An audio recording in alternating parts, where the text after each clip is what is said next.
ऋषि सुखदेव जी बोले, हे राजन, इक्ष्वाकु वंश में कई पीढ़ियों बाद राजा निमि हुए। उन्होंने गुरु वशिष्ठ से प्रार्थना की, हे गुरुदेव, मैंने एक यज्ञ करने का विचार किया है, उसी यज्ञ हेतु आपको बुलाने आया हूँ। राजा निमि के कथन को सुनकर वशिष्ठ जी बोले, हे राजन, तुम्हारे आने से पहले देवराज इंद्र का निमंत्रण आ चुका है, अतः मैं उनका यज्ञ पूर्ण कराकर तुम्हारा यज्ञ कराऊंगा।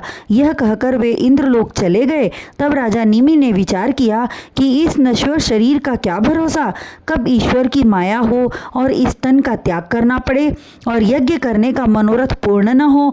यह विचार कर उन्होंने गौतम ऋषि को कुलगुरु बनाकर यज्ञ किया। जब वशिष्ठ ऋषि वापस आए तो गौतम ऋषि को राजा निमि का यज्ञ कराते देख अत्यंत क्रोधित हुए और राजा निमि को शाप दे डाला, तेरा यह तन गुरु की आज्ञा न मानने के कारण छूट जाए।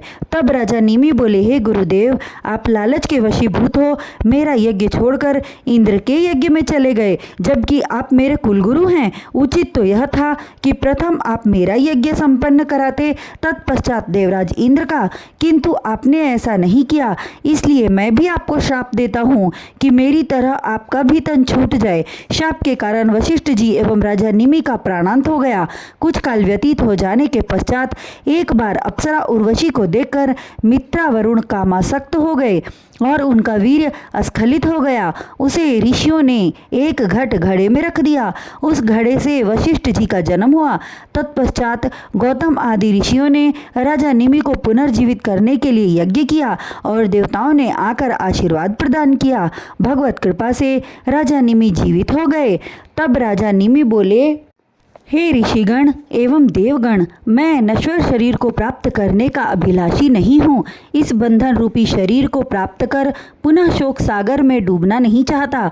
आप लोग कोई ऐसा उपाय कीजिए जिससे मैं सदैव अमर रहूं।